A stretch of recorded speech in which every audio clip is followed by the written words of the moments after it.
Early April 1945. Dawn settles over the inland sea with an almost deceptive stillness. The water lies flat beneath a pale sky, broken only by the dark silhouettes of merchant hulls riding at anchor. Some are empty. Others wait for escorts that will never come. The night's tide, usually alive with movement, carries no sound of engines now. The channels leading towards Osaka and Kyoto lie untouched by prows. Not a single vessel attempts the morning departure. A thin column of smoke still rises from a ship struck in the small hours, a delayed detonation from one of the mines dropped overnight. Its plume hangs in the air long after the blast subsides, as if marking the entrance to a harbor suddenly frozen in time. From thousands of miles away, British analysts at their London desks examined the first photographs flown back from Allied reconnaissance units. On their prints, the story is unmistakable. The minefields are working. Harbors once busy with coastal traffic are silent. Ferries remain moored. Barges cluster close to quaysides. Even naval auxiliaries appear hesitant to risk the narrow channels. It is a result long imagined, carefully planned, and born, in part, from a British engineer's mad idea. When war returned to Europe in September 1939, Britain faced an old adversary in a new form. The struggle for control of the seas, a contest as old as the island nation itself, had now become a battle shaped not only by fleets and aircraft, but by unseen weapons resting quietly beneath the surface. Naval mines, simple in appearance yet complex in effect, began to define the opening months of the maritime war. They were devices whose purpose could be described with stark clarity: to restrict movement, to force hesitation, and, when necessary, to block an entire harbor. Britain entered the conflict with an intimate understanding of these weapons. The First World War had demonstrated their strategic value on a scale never previously imagined. Vast fields had been laid across the North Sea and the Dover Strait to confine German submarines and disrupt surface vessels attempting to break out into the Atlantic. The memory of those berries lingered within Admiralty planning rooms. Charts, diagrams, and post-war assessments made the point repeatedly. A relatively small expenditure of steel and explosive could shape an entire theater. But by the late 1930s, the weapon had evolved. Contact mines, the simple spheres that detonated when struck, were now only one part of a wider family. Magnetic mines, designed to react to the metal hull of a passing vessel, had been tested and refined by major naval powers. Acoustic and pressure mines were being studied in parallel, and, perhaps more importantly still, delivery methods were changing. Mines could be lowered from small craft, laid by submarines, scattered by destroyers, or dropped from aircraft in carefully planned nocturnal sorties. The sea, long regarded as a domain where visibility mattered, now contained threats that owed their success to invisibility. Germany moved first. Between autumn 1939 and the spring of 1940, the Luftwaffe began depositing parachute mines along Britain's east and south coasts. They drifted down in darkness, striking mudflats, river mouths, and in some cases the edges of industrial towns. These mines, often magnetic in nature, presented a new challenge. They could not simply be swept away by the traditional mechanical gear of Royal Navy minesweepers. Each new detonation forced hurried investigation by naval technicians, ordnance specialists, and scientists. The Admiralty, often working through long nights at secret research sites, sought to determine fuse types, arming delays, and countermeasures. The immediate effect was disruption. Fishing fleets stayed in harbor. Coastal convoys were rerouted or delayed. Ports such as Hull, Harwich, and the Thames approaches experienced moments of enforced stillness. Britain understood, with growing urgency, that the mine had become a primary instrument of modern maritime warfare. Yet Britain did not merely receive these lessons, it acted upon them. Even in the early months of the conflict, the Royal Navy laid defensive minefields across sensitive waters: the Firth of Forth, the Murray Firth, the western approaches. These belts were designed to protect patrol routes, hamper submarine incursions, and channel enemy movement into predictable paths. Patterns of dots and crosses grew steadily on the operational charts, marking areas where no ship could pass without serious risk. As the war widened, so did the strategic imagination of British planners. They recognized that mine warfare could not remain solely defensive. The question emerged in Admiralty discussions, and later within combined operations. If Germany used mines to threaten British harbours, could Britain not use mines to restrict Germany's own coastal arteries? The Norwegian coastline, the entrances to Kiel and Rostock, and the narrow approaches to occupied French ports all offered potential targets. It was here that the capabilities of the Royal Air Force came into increasing focus. Traditional mine-laying by surface ships or submarines had limitations. It required favorable sea conditions, long transit times, and significant risk.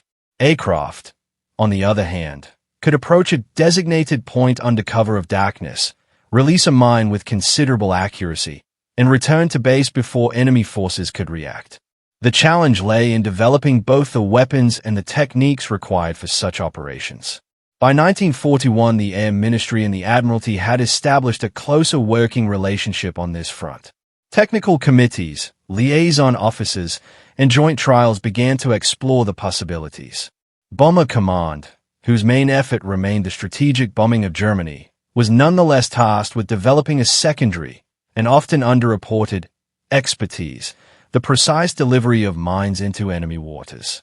These operations, coded with the innocuous term gardening, became one of the quiet foundations of Britain's maritime strategy. It was against this backdrop that unconventional ideas found space to grow.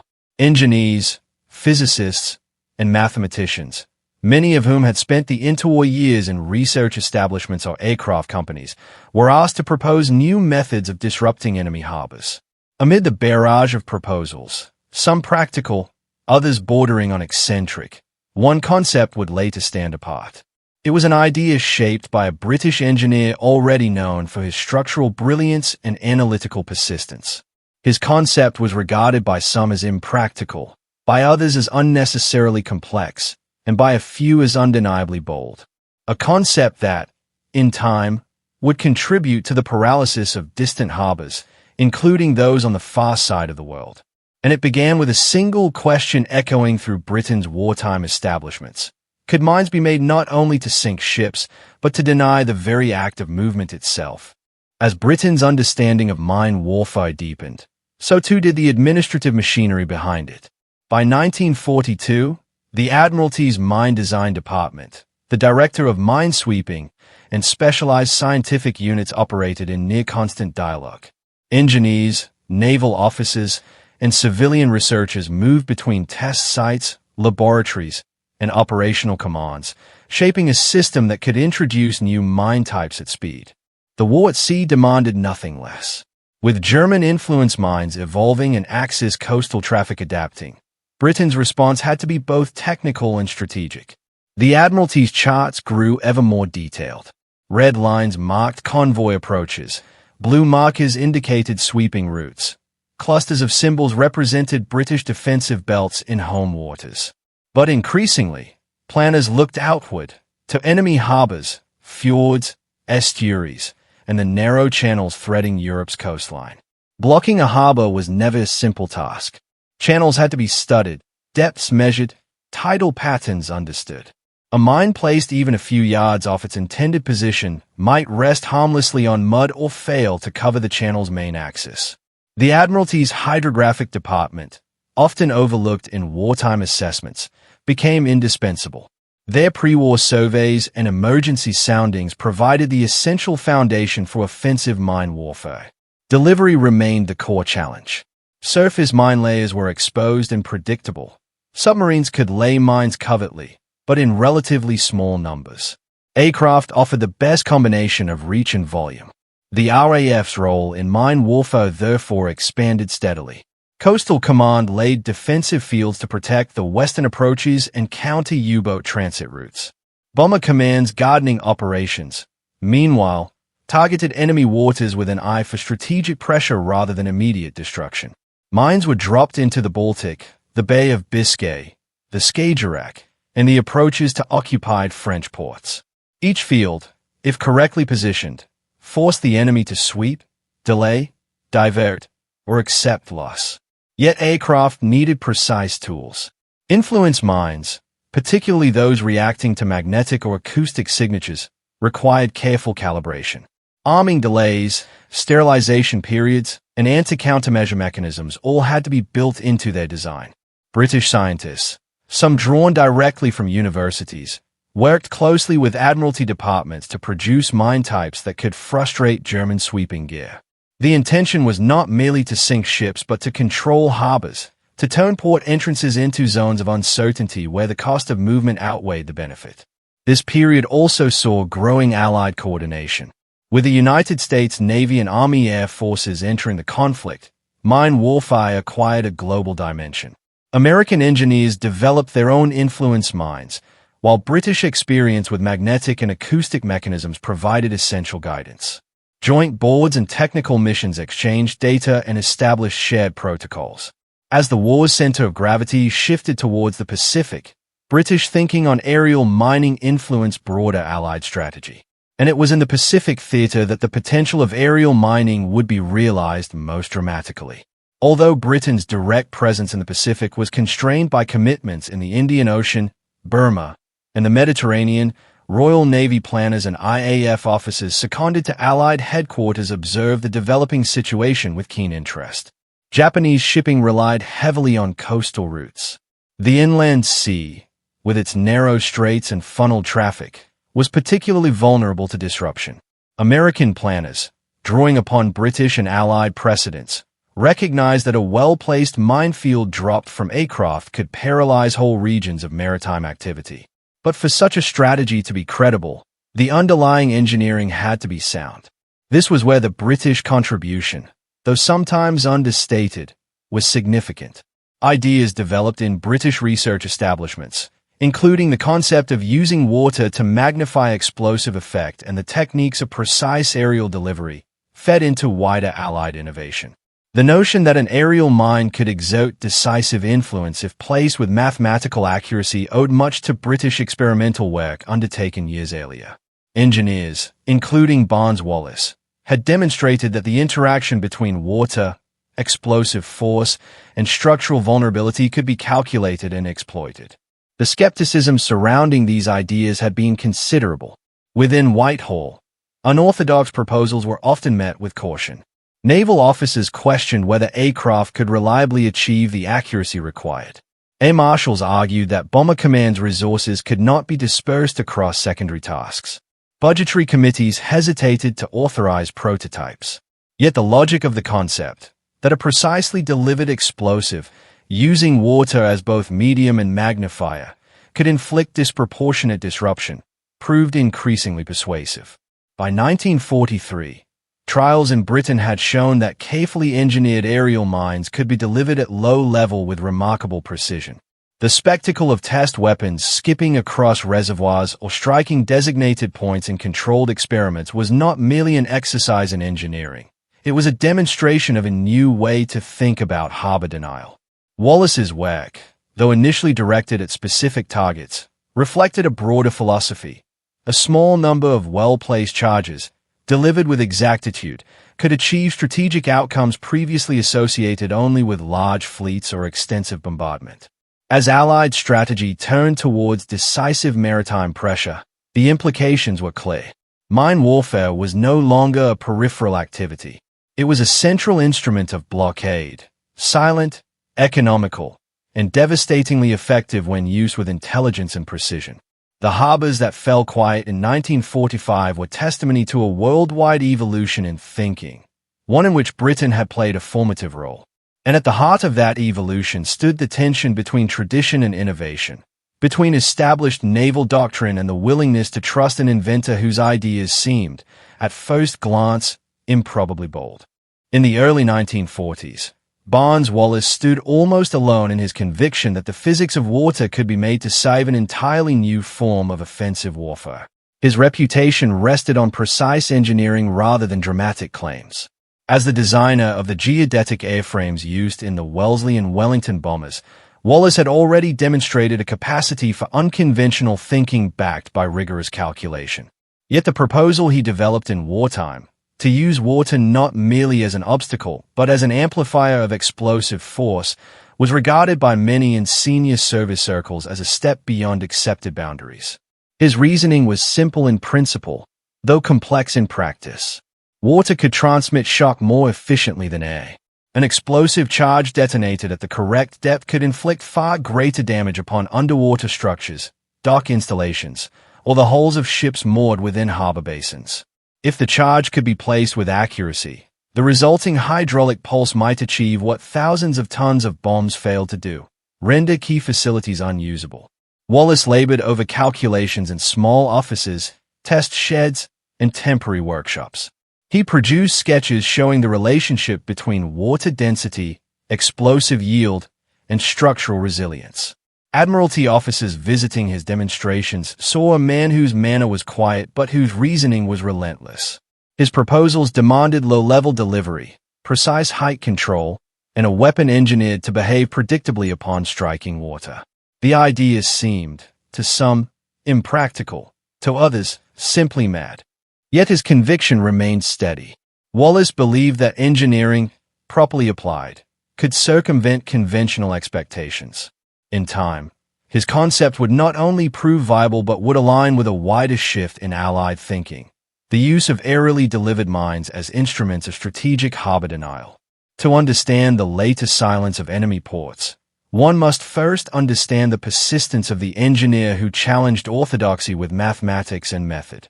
For the aircrews tasked with delivering mines from IAF aircraft, precision became both a discipline and a burden.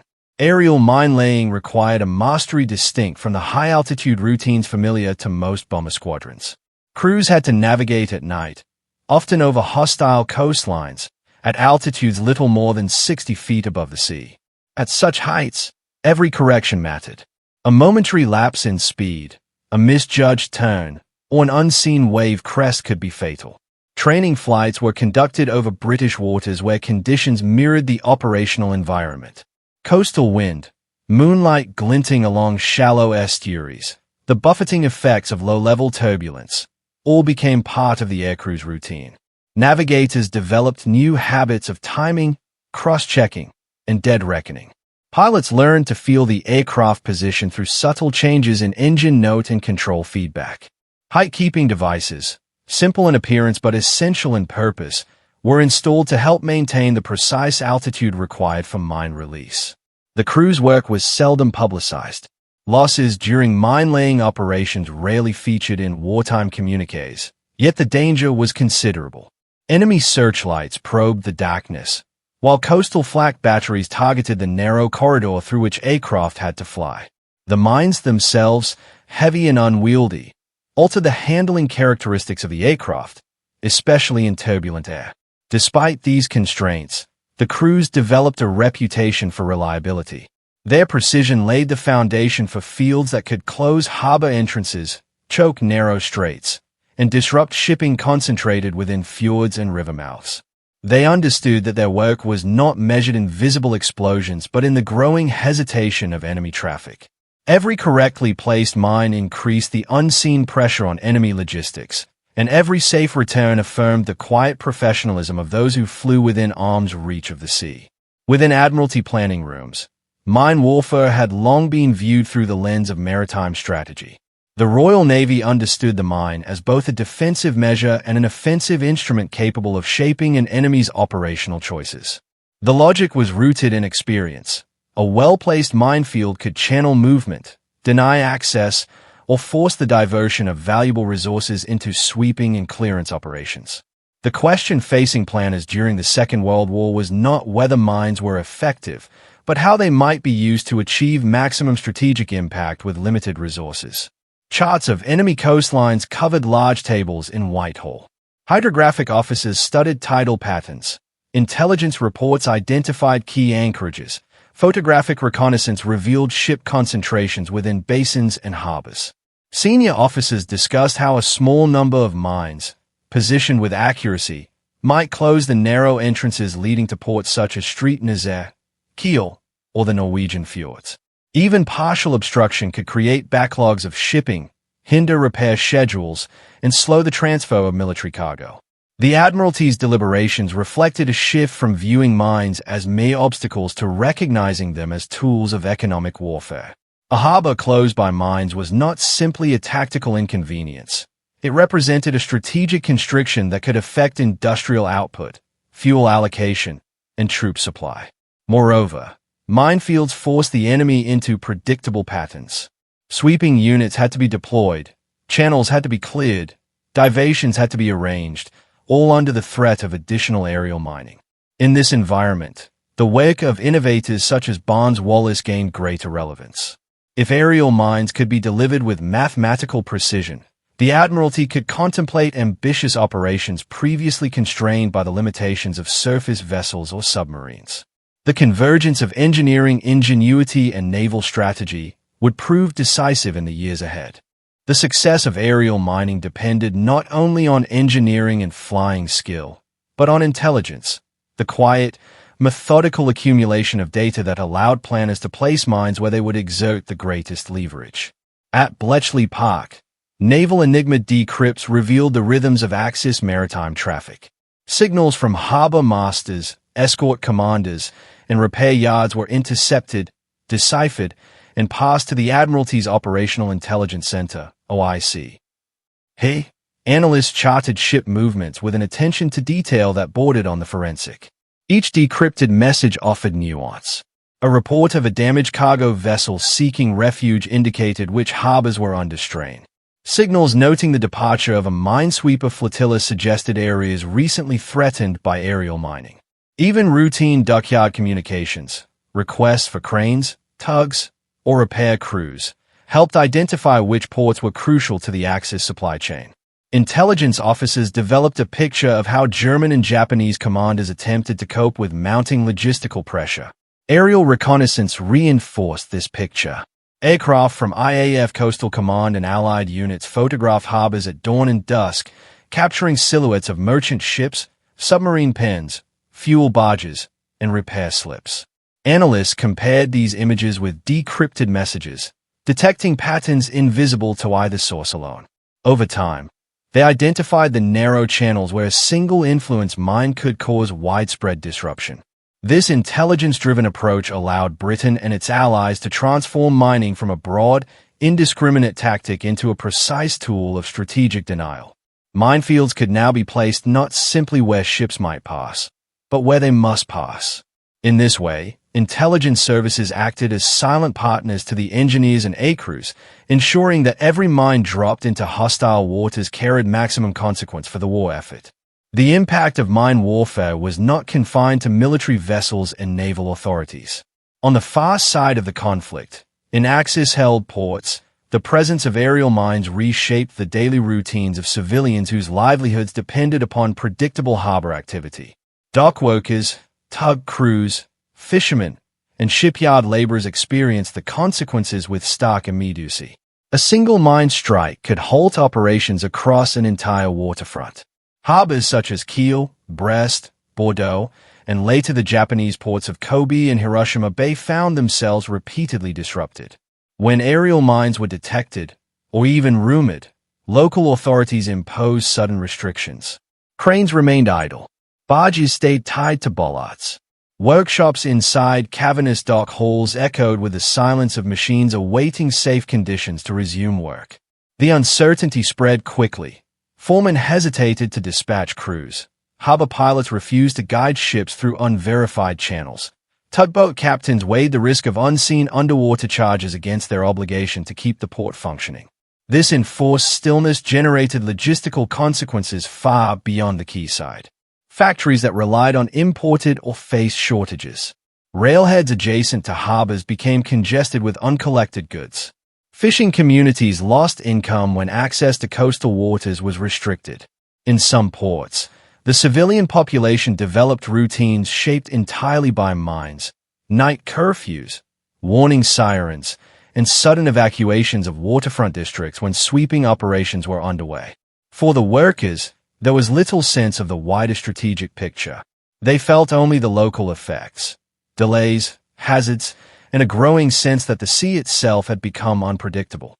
Yet these small disruptions, multiplied across a wartime economy, contributed significantly to the pressure that Britain and its allies sought to impose. Every harbour held static by fear of a mine represented a channel narrowed, a schedule disrupted, and a system stretched beyond resilience. Although Britain's immediate focus lay in European waters, the principles of aerial mining radiated outward across the Allied world. The Royal Navy's long experience with mine warfare informed intel-eyed discussions, and the RAF's techniques for low-level delivery offered a model for operations far beyond the Atlantic and the North Sea. As the conflict shifted to the Pacific, mine warfare emerged as a decisive instrument in a region whose geography offered countless opportunities for maritime denial. The geography of Japan made it uniquely vulnerable. The inland sea, hemmed in by narrow straits and island chains, formed the core of its coastal shipping network. Merchant vessels, fuel carriers, troop transports, and small ferries depended on predictable routes linking industrial centers such as Osaka, Kyoto, and Hiroshima Bay. Allied planners recognized that a relatively small number of aerial mines could exert pressure far disproportionate to the number of aircraft involved. The concept echoed British thinking developed earlier in the war: identify critical choke points, place mines with mathematical precision, use water as both medium and barrier, allow uncertainty to compound the enemy's problems. American aerial mine-laying operations that followed, particularly in 1945, were therefore not isolated innovations but part of a global evolution built in no small measure upon British contributions. Analysts in London followed these developments closely. Reports from Pacific headquarters describe harbours falling silent overnight, shipping lanes abandoned, and entire convoys confined to port. The impact revealed the ultimate significance of the British-led shift from defensive mining to offensive, precision-guided aerial mine-laying. The silent paralysis of Japanese ports in the final months of the war served as a striking illustration of principles first articulated and tested in Britain: the power of a well-designed mine, placed exactly where the enemy could least afford it. By early 1945, the cumulative weight of Allied mining strategy, shaped by British engineering, reinforced by intelligence, and executed with increasing precision, reached a decisive moment. Across the vast expanse of the Pacific, the principles first tested in British waters now converge upon Japan's most critical maritime lifelines. The inland sea, long regarded by Tokyo as a natural fortress and logistical artery, stood exposed not to fleets of bombardments but to the quiet geometry of aerial minefields. The turning point unfolded not in a single dramatic explosion, but in the gradual, relentless accumulation of constraints. Yet one night, in early April, served as the clearest expression of this new reality. Allied aircraft, flying from bases in the Marianas and Okinawa, navigated towards the narrow channels linking the inland sea to the wider Pacific. Their task was, on paper, relatively simple: lay mines at predetermined release points along the straits of Shimonoseki, Naruto, and Hyuchi. In practice, it drew upon years of evolving doctrine, British in origin, Allied in execution. Each aircraft carried influence mines fitted with complex firing mechanisms, arming delays, and counters designed to frustrate sweeping attempts. Crews descended to the height required for accurate release, adjusting speed and angle with the same discipline practiced by IAF squadrons over European estuaries. Their approach routes were calculated to minimize detection. Radio silence was maintained. Navigation relied on a mixture of dead reckoning, radar, and visual cues along the island coastlines. As the aircraft passed over the dark water, mines fell with controlled precision, entering the sea at exact intervals. They descended to their planned depths and armed themselves after the specified delay. There was no spectacle, no fireball, no plume of spray, only the faint splash of a casing striking the surface and the darkness absorbing the ripples. Within hours, the critical passages that linked Japan's industrial heartland to the Pacific were seeded with charges capable of reacting to magnetic signatures, pressure disturbances, or acoustic patterns. Inside the inland sea, nothing appeared to change immediately. Merchant vessels remained at anchor. Ferries prepared for early sailings. Tug crews reported for duty in harbors from Kyoto to Kobe. Yet as dawn approached, the first signs of disruption began to surface. A cargo vessel attempting passage through the Shimonoseki Strait encountered a delayed action detonation. The explosion did not break the ship apart but inflicted enough damage to force it aground in a narrow section of the channel. Its immobilized hull, listing slightly to port, formed a partial obstruction. Local authorities issued temporary restrictions while minesweepers were summoned. But sweeping efforts, relying on gear designed for older mine types, proved slow. Mines triggered prematurely or remained undetected. Channels once navigable became uncertain. Word spread between harbor masters. Caution was advised, departures postponed, risk unacceptable until verification was complete. By mid-morning, the operational picture had altered dramatically. Allied reconnaissance aircraft flew over the region, photographing anchorages and approaches. The prints revealed a scene that spoke volumes. Merchant ships clustered in unnatural concentrations. Tankers remaining moored despite scheduled coastal transfers. Repair vessels idling along quays. Tugboats circling aimlessly, awaiting clearance that did not arrive. The once steady stream of coastal shipping, central to Japan's distribution of coal, ore, food, and military stores, had slowed to a crawl. At Allied headquarters, analysts compared fresh reconnaissance with earlier expectations. The results exceeded predictions. What had been conceived as a series of focused strikes to restrict enemy movement now appeared to be generating a region-wide paralysis. Reports indicated that coal shipments from Kyushu mines could not reach industrial centers. Naval auxiliaries based at Kure hesitated to sortie. Inter-island ferries ceased operating at scheduled intervals. The inland sea, normally alive with civilian and military traffic, began to resemble the still reservoirs over which Barnes Wallis had once tested his experimental mines. The turning point did not lie solely in the physical obstruction of harbors, but in the psychological effect upon Japanese authorities. The unpredictability of the minefields, reinforced by influence firing mechanisms, counters, and delayed detonations, forced commanders to assume that every channel might contain hidden threats. Sweeping operations required time, equipment, and trained personnel. Their slow progress deepened the paralysis. Even when a harbor believed itself cleared, the possibility of renewed aerial mining loomed. For British observers monitoring developments from London, the events carried profound significance. They recognized familiar patterns, the way a single damaged vessel could obstruct a narrow harbor entrance, the compounding effect of delays upon coastal logistics, the administrative strain caused by mines that resisted conventional sweeping. Years earlier, these principles had been articulated in Admiralty memoranda and engineering proposals. Now, on the far side of the world, they were playing out on a scale that demonstrated the full strategic potential of aerial mining. The inland sea had not been captured, shelled, or blockaded by fleets. Instead, it was being shaped by mathematics, intelligence, and the silent work of weapons resting unseen below the surface. The moment represented not simply an operational success, but a strategic shift, proof that control of maritime movement no longer depended solely upon surface power. By nightfall, harbors that once bustled with activity remained subdued. The day's shipping schedules lay untouched.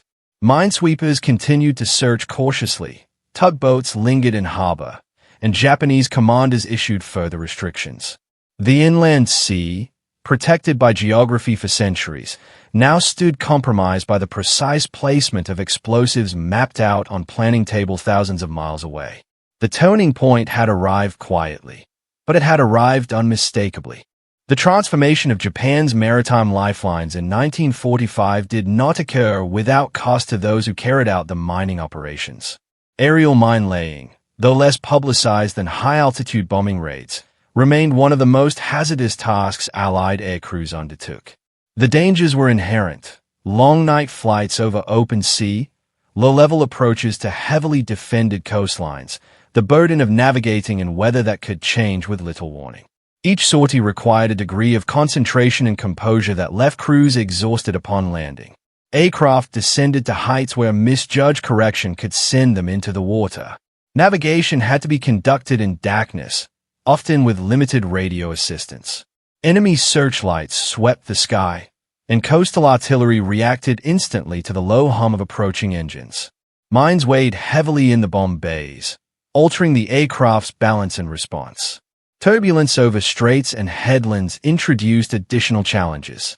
Crews sometimes flew through mist and rain that reduced visibility to a few hundred yards, relying on luminous instruments and instinct. Losses mounted quietly. Aircraft failed to return, missing without trace somewhere over the sea. Others limped back to base with damaged engines, punctured fuel tanks, or wounded crew members. Yet each successful sortie contributed to the expanding mosaic of minefields that constricted Japan's maritime arteries. The cumulative effect grew rapidly. By late spring, reconnaissance photographs offered unmistakable evidence of a system strained to breaking point. The mines themselves, resting silently below the surface, exerted influence far beyond their individual destructive power. A single detonation within a narrow channel could render the route impossible for days. If the damaged vessel grounded or sank, the obstruction could last weeks. In the inland sea, where many passages were already confined by geography, even partial blockages disrupted entire schedules. Japanese commanders were forced into a reactive posture, dispatching minesweepers and divers to investigate hazards that multiplied faster than they could be cleared. Some channels became centers of repeated loss. Minesweepers sweeping too close to shore triggered influence devices designed to react to their signatures. Vessels attempting cautious passage through supposedly cleared routes encountered stray charges or mines displaced by currents. The uncertainty became corrosive. Shipping planners began to delay departures not due to confirmed strikes, but because of the fear of strikes. Pilots refused to guide tankers through channels known to contain complex influence mines. Tugboats remained moored, awaiting assurances that never fully materialized. The disruption extended beyond coastal movement. Inland industries, reliant on maritime transport, found supplies dwindling. Coal shipments from Kyushu struggled to reach steelworks in Honshu.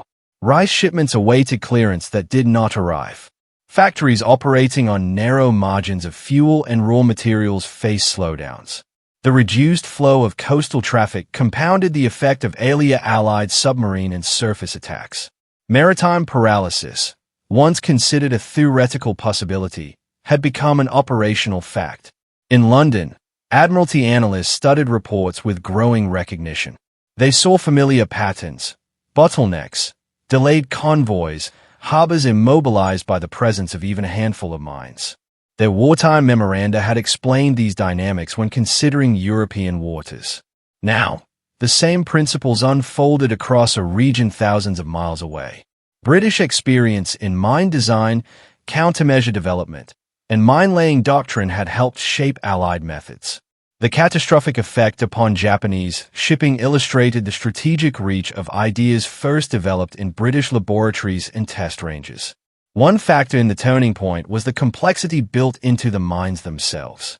Influence mechanisms responded to magnetic signatures, pressure changes, or acoustic patterns. Some mines were fitted with counters that prevented detonation until a set number of ships had passed, confounding sweeping efforts. Others remained dormant for days before arming. These features forced Japanese minesweepers into extended, cautious operations, never certain whether the next mine was active or inert. Each sweeping pass consumed time and fuel, assets increasingly scarce by the final year of the war. The scale of damage reached a threshold where recovery became impossible. Mines blunted the ability of the Japanese Navy to maneuver support vessels, fuel tankers, and repair craft. Submarines requiring maintenance waited at anchor. Destroyers intended for coastal defense remained trapped in port. Merchantmen carrying essential supplies lacked safe routes. The inland sea, historically one of the most navigable and protected maritime regions in East Asia, had become a labyrinth of uncertainty. It was here that the strategic essence of the turning point became unmistakable. Japan's maritime system, long resilient, had reached saturation. Each new minefield compounded the last. Sweeping crews worked continuously, often under threat from renewed aerial mining. Commanders issued orders for reduced movement. Harbours that once served as logistical hubs became holding areas for immobilized vessels. Even when weather conditions were favorable and sweeping operations had achieved partial success, the risk of undiscovered mines lingered. For Allied planners, this represented the culmination of a long intellectual journey. Aerial mining, which had begun as a supplement to surface operations in European waters, had evolved into a decisive strategic instrument. The quiet explosions beneath the surface mirrored calculations undertaken years earlier by British engineers studying the interaction of explosive force and water. What had once seemed an unconventional idea, mines delivered from aircraft, calibrated with scientific precision, now demonstrated its capacity to cripple a wartime economy. And so, by mid-1945, the inland sea stood as the clearest symbol of the turning point. Not captured by fleets, nor destroyed by bombardment, it had been denied by the disciplined application of engineering, intelligence, and aircrew skill. The harbors that fell silent did so because their channels had been transformed into fields of unseen danger, placed by crews who risked their lives in darkness and by inventors who had questioned what might be possible beneath the surface of the sea. In the months that followed the great mining offensives of 1945, the consequences unfolded with a clarity that no wartime analyst could ignore. Japan's coastal shipping network, once the quiet powerhouse of its wartime economy, had been reduced to a shadow of its former capacity. It was not merely the tonnage lost, though the figures were stark enough, but the far-reaching disruption created by immobilized vessels, obstructed harbors, and a maritime system strained beyond repair. Across the inland sea, the signs of cumulative failure became visible even to foreign observers studying aerial reconnaissance prints in London and Washington. Coal carriers remained moored for days awaiting safe routes. Ferry services, central to the movement of labor and goods between the home islands, operated intermittently at best. Tankers vital to naval operations lay inert at anchor, their crews confined to harbors that could no longer guarantee safe passage. Reports noted that even short-range coastal vessels, normally the least affected by strategic pressures, now faced insurmountable risks. For British analysts, these developments reinforced long-held assessments. Internal Admiralty papers had emphasized that maritime economies were vulnerable not only to destruction but to interference, delays, diversions, uncertainties, and the slow accumulation of operational friction. Mines were uniquely suited to create such conditions. A single mine strike could halt movement through a narrow channel for weeks. A grounded vessel could obstruct an entire route. Influence mines, with their capacity to evade sweeping and react to signatures rather than contact, magnified this effect further. The Japanese authorities, confronted with widening paralysis, attempted to respond. Minesweepers were deployed continuously. Naval divers carried out hazardous investigations under difficult conditions. Temporary channels were opened, then closed again when fresh mines were detected. Harbors operated under a patchwork of restrictions announced day by day. But the scale of the minefields exceeded the capacity of the defensive apparatus. The strain on manpower, fuel, and equipment intensified as the war drew closer to its conclusion. Crucially, the paralysis extended well beyond the maritime sphere. Factories depending on raw materials found their supply chains fractured. Steelworks in need of coal reported shortages that forced reduced output. Coastal settlements reliant on inter-island transport faced interruptions to food deliveries. Repair yards, lacking spare parts delivered by sea, could not complete work on damaged vessels. The waves of disruption moved inland, affecting industries far removed from the coast yet entirely dependent upon it. This was the strategic essence of the aftermath, a maritime nation deprived of maritime mobility. The cumulative effect of mining had become indistinguishable from blockade. Ships remained afloat, harbors intact, and ports unbombarded, yet the flow of goods, fuel, and military stores had contracted to a point where the war economy could no longer function. The silence captured in reconnaissance photographs symbolized not merely a momentary pause but a systemic breakdown. Across the Allied world, these results prompted reflection. Reports circulated through British naval circles noting the scale of success achieved by a weapon whose effects were often invisible. Senior officers who had once regarded aerial mining as a secondary task now acknowledged its decisive contribution. Technical evaluations highlighted the reliability of influence mines, the importance of careful placement, and the cost-effectiveness of operations compared to traditional naval engagements. Within the RAF, detailed assessments recorded the contribution of the aircrews who had flown thousands of miles through darkness to plant the fields that would later immobilize ships by the hundreds. Their work, frequently overshadowed by the more publicized strategic bombing campaign, was recognized for its precision and quiet strategic weight.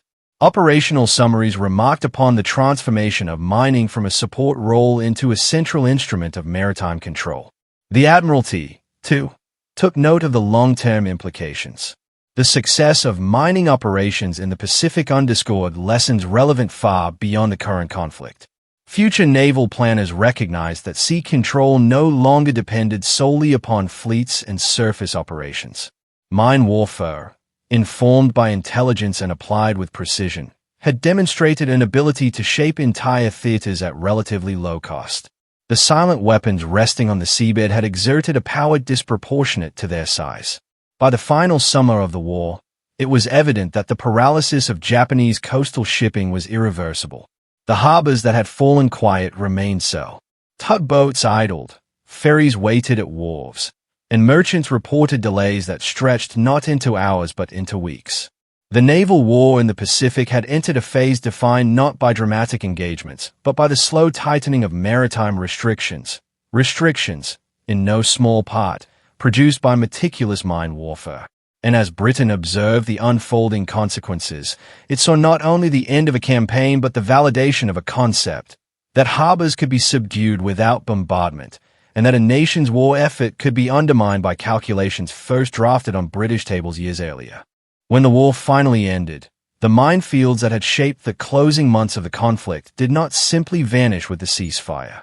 They remained exactly where they had been placed, dispersed across harbors, estuaries, channels, and coastal approaches. Some lay inert, others remained fully active. Many were of unknown condition. The task of restoring maritime safety fell, inevitably, to those responsible for the seas in peace as well as war: navies, hydrographic services, and minesweeping units accustomed to the long and patient work that followed the signing of armistices. In Europe, the Royal Navy confronted a landscape shaped by 6 years of intensive mining. British defensive belts guarded home waters, while Allied operations had planted thousands of mines along German, Dutch, Danish, and French coasts. The immediate challenge was operational clarity. Charts had to be reconciled, records compared, informal notes from wartime operations checked against official logs. Minesweepers deployed in organized flotillas, their task not only to clear routes but to determine which waters could be declared safe and which remained hazardous. One of the largest undertakings fell to the German Mine-Sweeping Administration, a body created under Allied supervision to employ former Kriegsmarine personnel in the clearance of their own coastal waters. Working under Royal Navy oversight, German crews set out in small vessels, sweeping channels they had once defended. The work was slow and exacting. Mines designed to evade wartime countermeasures remained unpredictable in the years that followed. Influence devices, counters, and delayed mechanisms produced hazards long after the end of hostilities. In the Pacific, the situation was more complex still. The inland sea, choked by the influence mines that had paralyzed Japan's wartime logistics, now stood in need of careful rehabilitation. Japanese and Allied vessels, many of them light craft, began the laborious process of sweeping straits and harbors. Divers worked in murky water where visibility rarely extended beyond an arm's length. Sweeping cables caught on wrecks, and influence mines responded to signatures that divers and technicians could not always predict. Each operation required patience, method, and the acceptance of considerable risk. The dangers were not theoretical. Post-war mine clearance cost lives. Mines struck during sweeping operations damaged vessels, killed crew, and sent shock wave through coastal communities hoping for a return to normality. Fishing boats, eager to resume work after years of wartime restriction, occasionally encountered charges displaced by storms or currents. For those who lived by the sea, the conflict seemed to echo on in every unexplained detonation and every area marked danger on local charts. Even in waters far from wartime front lines, isolated mines continued to appear for decades. In Britain, fishermen occasionally brought up rusted spheres tangled in nets. On the beaches of East Anglia and Scotland, ordnance teams responded to reports of old mines washed ashore after winter storms. Newspapers carried brief notices, controlled explosions in remote coves, evacuated harbours, and divers working alongside naval teams. The weapons designed for stealth and endurance proved true to their nature even in obsolescence. Meanwhile, in research establishments and naval colleges, the legacy of wartime mining entered a quieter phase of reflection. Technical histories, often printed in small numbers for internal circulation, analyzed the effectiveness of influence mechanisms, the accuracy of aerial delivery, and the lessons drawn from sweeping operations. Admiralty monographs stressed the importance of intelligence, the value of hydrographic detail, and the decisive role played by the careful calibration of mines designed to confuse, delay, or overwhelm enemy countermeasures. Barnes-Wallis, whose early proposals had once been met with skepticism, continued to work on engineering problems long after the war. His reputation broadened, shaped not only by his structural achievements, but by his contributions to the scientific understanding of how explosives interact with water and structures. Although his name became widely associated with a specific wartime operation, those who studied the technical histories understood that his influence extended into broader concepts of controlled demolition, harbor denial, and the use of water as a medium for precision effects. The strategic lessons endured. Naval planners studying the war's final months recognized that mine warfare, when integrated with intelligence and delivered with precision, could achieve outcomes once associated only with large fleets or prolonged bombardment. The paralysis of Japanese harbors in 1945, captured so vividly in reconnaissance photographs, became a case study in the power of denying movement rather than destroying assets outright. In Whitehall, this understanding shaped post-war doctrines concerned with sea control, limited warfare, and the persistent value of economical weapons capable of exerting disproportionate influence. As the years progressed, the minefields were gradually cleared, channels reopened, and harbors returned to life. Yet the memory of those silent weapons, and the idea that a nation's maritime strength could be undermined by devices resting unseen on the seabed, endured. In this respect, the war left a legacy not only of danger but of insight. And beneath that insight lay the work of engineers, planners, and crews who had transformed an unconventional concept into a strategic instrument, proving that harbors could be shaped, restricted, and even brought to a standstill without ever firing a shot across the surface of the sea. In the long view of history, the story of mine warfare in the Second World War stands apart from the more familiar narratives of fleets, battles, and sweeping offensives. It is a story defined not by spectacle, but by calculation, not by the roar of engines or the flash of gunfire, but by the quiet certainty that the sea itself could be shaped by human ingenuity. The mines that settled into the waters of harbors and channels were small instruments compared with the vast machinery of war, yet their influence proved immense. They worked not through force of numbers, but through precision, patience, and the subtle exploitation of geography. Britain's contribution to this transformation was not always visible. It emerged from classrooms, drafting tables, laboratories, and workshops, from the insistence that engineering could illuminate possibilities overlooked by conventional doctrine. Barnes-Wallis embodied this spirit. His proposals were not dramatic gestures, but reasoned arguments drawn from physics and mathematics. He demonstrated that innovation need not shout to be heard. It need only be correct. What began as an idea considered mad became a cornerstone of a global shift in naval strategy. The air crews who flew low over dark water, the intelligence officers who studied coded signals, the hydrographers who traced the contours of harbors, each played a role in a campaign whose success was measured not in captured territory, but in the absence of movement. Their work reflected a distinctly British form of wartime perseverance, quiet, persistent, and deeply analytical. It showed that courage could reside as much in calm precision as in open confrontation. The harbours that fell silent in 1945 remind us that control is not always achieved through destruction. Sometimes it is the ability to deny, to delay, and to unsettle that proves decisive. The minefields did not conquer cities or sink fleets by the dozen. Instead, they imposed a stillness that revealed the fragility of a maritime nation dependent upon uninterrupted movement. As the tides resumed and the war receded, the principles remained. They speak to a broader truth about conflict, that strategy often turns not on the loudest moments, but on the thoughtful application of skill and insight.